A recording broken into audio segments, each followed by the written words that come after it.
Hello, this is the narrator. We are starting a new story, Solo Leveling Ragnarok. In the first scene, we see the entities called outer gods. The absolute entities that had created numerous universes since ancient times were known as supreme beings. The supreme beings would repeatedly create universes while pursuing eternal life and living it. In that process, numerous substances, souls, and laws were birthed. In this endless cycle, the supreme beings that felt a persistent sense of boredom thought of a way to entertain themselves. That was to watch their creations go to war with each other. What a bullshit plan.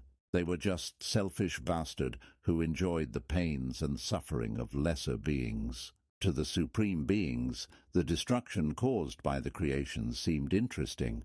However, that meant that numerous creations had to fight in endless wars, die, and be reborn repeatedly.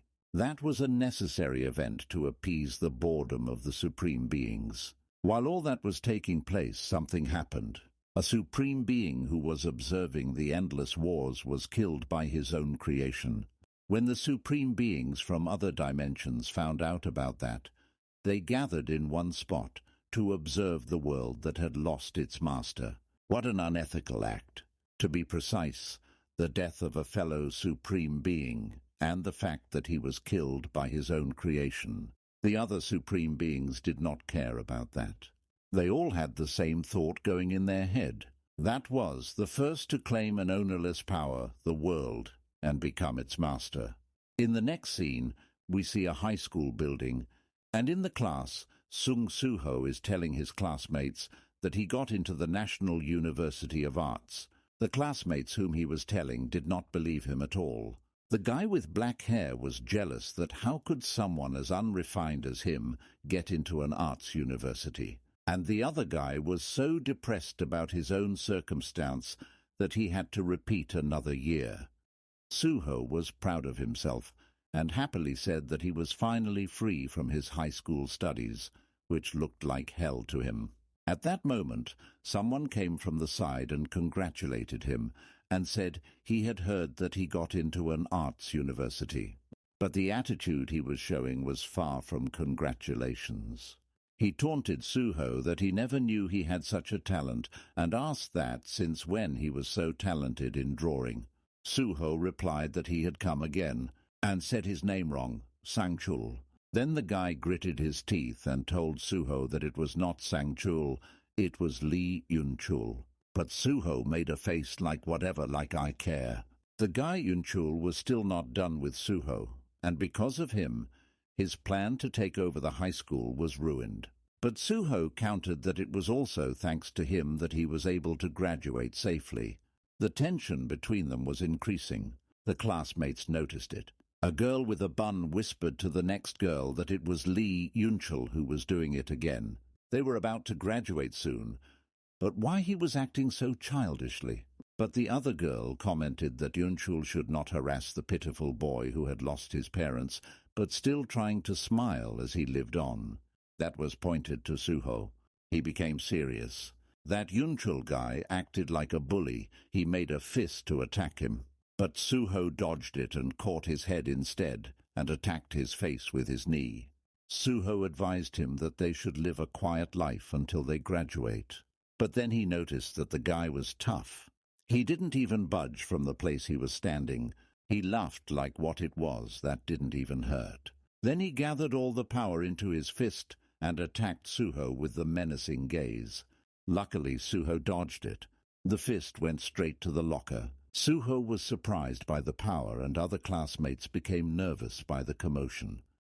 Suho fell on the floor, but the state of the locker was too bad. There was a big hole where the fist had landed. Yunchul was also shocked by that power. When did that happen, and how? Suho could only stare at him with his eyes wide open. 2 years later, at the National University of Arts, Suho became a second-year university student, holding his bag on his shoulder and making his way to the exit. Suddenly he noticed something. A person holding a microphone announced that all lessons taking place in the main building had been changed to the next building. and advising students to move there instead. Behind him, a large dungeon gate had appeared. The police and other staff were blocking the way with boards and hoarding, and informing everyone that the hunters were currently going into the gate to subjugate the monsters and to stay away from the area. The officers were discussing how long it had been since the hunters went in. The staff answered that it had been slightly over 8 hours, and this gate is estimated to be D rank, so the hunters should be out soon. The guy with the mic again announced that this could be dangerous for anyone who was not a hunter, so as not to roam around closer to the gate. Some students became happy that school would get destroyed and they didn't have to study anymore, but others were clear about it, that hunters will take care of it. Suho was still standing in the same place. He was thinking that it was another gate. 3 years ago, gates started to appear in the world, causing the world to undergo a huge change. The gates were passageways to dungeons. Once a certain amount of time had passed, the monsters within the dungeon would come out of the dungeon to kill people. However, people also changed, as if to go against what was happening. Special ability users that could use mana. The awakened started to appear. With the world changing so rapidly, people thought the chaos would persist for a long time. The awakened, known as Wu Jinchul, then created the Hunter Association and gathered awakened, and created a job known as Hunters, quickly putting an end to the chaos faster than expected. Now the people in the world are divided into awakened and non-awakened. While thinking, Suho went to his art class. He had started drawing, but unknowingly he was sketching an ant, a black ant. His mind was still not focused, as he was thinking that there were people in the world who could only get rewards by crawling like an ant, but there were also others who could get them easily just by grabbing them. In that situation, the ants quickly realized their own limits. He was thinking about himself. The incident with Lee Yunchul guy, no matter how hard the non-awakened worked, they still would not be able to make up for the difference between them, even with E rank awakened. If the hunters could not close the gates, the world would be destroyed. In other words, without the awakened, the non-awakened could not survive. But the awakened can survive without them. The pencil tip was still moving and drawing. He concluded that everyone is grateful to the hunters. It was because of them that non-awakened like him could live a peaceful life after all. But, on the other hand, a sense of uneasiness also fills him. Suho's mind was somewhere else, but his hands were moving. He was starting to wonder if he was getting too used to not being able to get what he wanted. His missing parents, the fact that his survival relied on others, and the time when it seemed like he could do anything. The happy moments with his friends and family, and what he possessed had disappeared. Now the voids were filled with a sense of powerlessness. His mum always said that he resembled his dad. He wondered how his dad would get out of this powerless situation he was in. He was so engrossed in thoughts that when the teacher called him, then he came back to reality. The teacher said that he was focusing pretty well today, but what he was having fun in drawing. Suho replied that he just drew based on how he felt. The teacher looked at his sketch and commented, "Was it an ant?" That was a pretty creative drawing, and it looked more like an ant-human. Suho wondered why he drew such a thing. Looking at the drawing, the narrator wants to say something. Those who are fans of solo leveling like me can clearly recognize this picture. Please comment if you know the name of this character.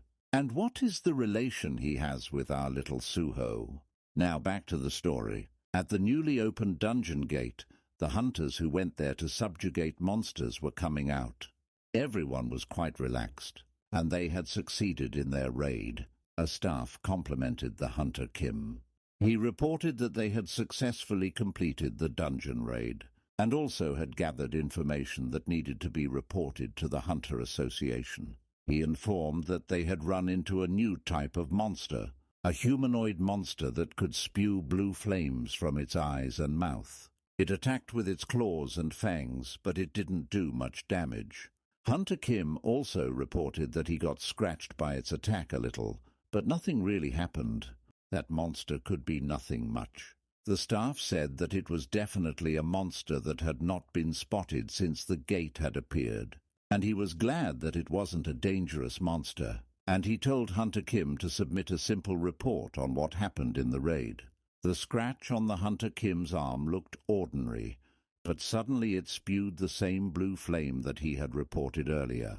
His mind went blank. He was suddenly acting like a possessed man. The staff asked him what happened, but then he opened his mouth wide to attack the man near to him and bite down his neck. Chomp! The other companion hunters were too shocked seeing this. All of them became alert, and the Hunter Kim's eyes were also spewing the blue flame, just like the monsters in the dungeon. Suddenly he turned around and attacked his companion, and then she became dead. All the people around the area became scared and started running in panic. But the problem was, whomever he had bitten became just like him, with the blue flame in their eyes and mouth, and they started attacking everyone they could meet. From the glass window, Suho and his teacher noticed the commotion. All the other students were also curious and went to the window to check what was happening, but the scene they saw made them want to puke. Suho's eyes went wide. It was too gruesome. People were attacking each other. One student was very scared, but still noticed that there were lights in the eyes, and they were looking like monsters. The girl next to Suho asked if another dungeon break incident had occurred. They all panicked. Some wanted to run away, but some were too scared to move and wanted to wait for hunters who could save them. One student asked the teacher to do something, as he was an awakened person. But the teacher nervously replied that he was only an E rank. Suddenly, Suho noticed something. One of the corrupted hunters stood at the beam and then jumped towards them. Suho warned everyone to run, but it was too late. The hunters were awakened people, and after being infected by the blue flame, they became more powerful than before. Suho sat down to avoid getting hit, but the guy near the window received the hit. The monster was very dreadful. Everyone wanted to hold their lifeline. They started to run. The blue flame had already started infecting the people who had been bitten.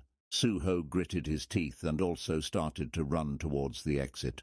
But then he saw a girl whose legs had given away because she was too scared and asked for help. But he ignored her plea and made an excuse that he would go and get the hunters, and ran away.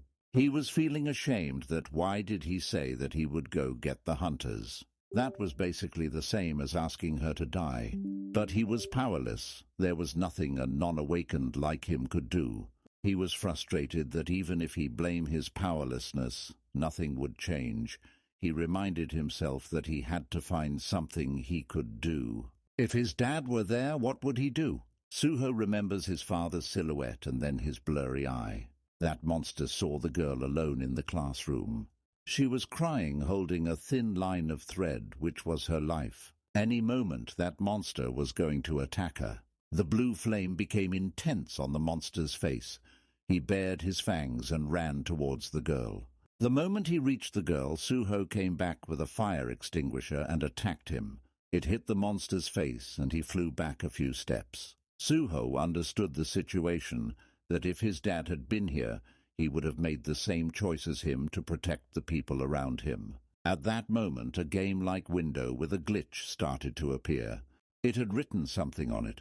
The system window with blurred contrast appeared, making an alert sign, saying, "You have met all of the requirements to complete the secret quest, the courage of the weak."